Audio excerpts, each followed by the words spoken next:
With the addition of UnrealReader to the NukeX toolset, Nuke users can tap into the rendering power of Unreal and streamline their workflow without ever leaving their compositing application. In this short tutorial, we will have a look at the way you can use NukeX to easily augment any render coming from Unreal and add or alter any elements that might need additional work. To capture our output from Unreal to Nuke, we require a few prerequisites, namely Unreal Engine running on a local or remote machine, the Nuke server plugin installed within Unreal, instructions on how to do so can be found in our documentation, and access to NukeX 13.1 or higher. Also, if you would like to follow along, we will be using the Subway Sequencer project available for download from Epic. We'll start by opening the project we'd like to work on within the Unreal Engine. Once the project opens, we can confirm that the bridge between Nuke and Unreal is up and running. The order of actions here is not important. What matters is that Nuke and Unreal can communicate with each other. To do so, let's go to Windows and find the Nuke server entry. Click on that and the server window will pop up. Start the Nuke server from here. And now we are ready on the Unreal side, we can return to our Nuke session.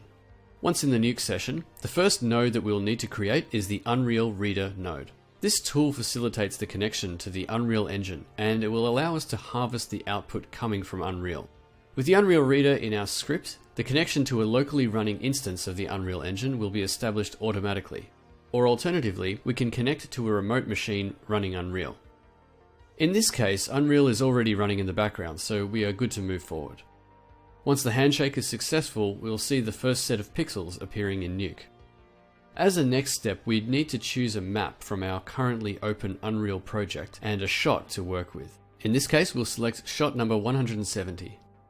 Once we have our shot selected, we can go ahead and start thinking about render passes that will be needed to successfully execute our image alteration from the list of passes available in Unreal. Since we are replacing a part of an existing element in the shot, we'll need a way to align our new Nuke-created objects to the objects already present in the scene. To help with this, we'll need the world position pass that Unreal Engine provides. Next, we'll need to be able to isolate and mask the objects in the scene, since the foreground characters will partially obscure our composited-in element. Cryptomatte pass coming in from Unreal should cover most of our needs, so let's go ahead and select that one. It's worth noting that aside from Cryptomatte, we can also use the stencil layers approach to isolate rendered elements in an UnrealReader, but for this example, the Cryptomatte will be more than sufficient. Let's also enable the scene depth pass for post depth of field effect. Once we're happy with our selection, we can confirm that the selected passes are being received by Nuke by pressing the Update Channel List button, and we can see them in the channel list. We can optimize our workflow further by pre-rendering the images to disk to avoid unnecessary communication between Nuke and Unreal. Just remember that new passes can be added at any point if needed. Let's go ahead and render out our scene, and once done, let's enable read images directly from our UnrealReader node. Now that we have our prep work done, let's create a 3D reference representation of our scene so we can place our new element accurately. Let's start by shuffling out the world position and the RGB layers. Once done, we can create the Position to Points node and connect our new shuffle nodes to their respective slots. This combination will provide us with an accurate 3D representation of the Unreal scene in Nuke's 3D viewport. Let's go ahead and create a card that will represent our new element and align it to the reference points in the scene. Once done, we can create a scene node followed by a scanline render node and connect them all in succession.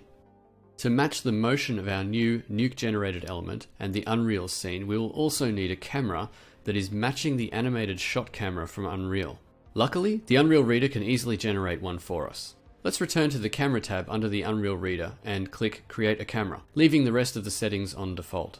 With the camera created, let's connect the new matching camera to the cam input of the scanline render node. Now let's merge the output coming from the scanline render with our main stream coming from Unreal, and let's have a look at our progress so far. As you can see, first we will need to mask the rendered card with our foreground characters. Let's go ahead and create the Cryptomatte node and use the Unreal stream as the input. We'll be presented with a visual representation of all the available elements in the Cryptomatte pass. We can use the Picker tool to select the elements we would like to generate masks for, or we can use wildcards to select all the elements that share common naming patterns.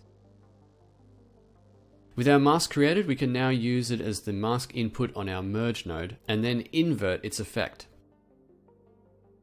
As you can see, our card appears now correctly ordered behind the foreground elements, but its shape is still not matching the rounded shape of the screen we're placing it into. And in this case, the Cryptomatte pass won't help us either, since it doesn't contain the screen as a separate element. To remedy this, we can use Nuke's 3D projection system to quickly make a matching roto shape and project it onto our 3D card.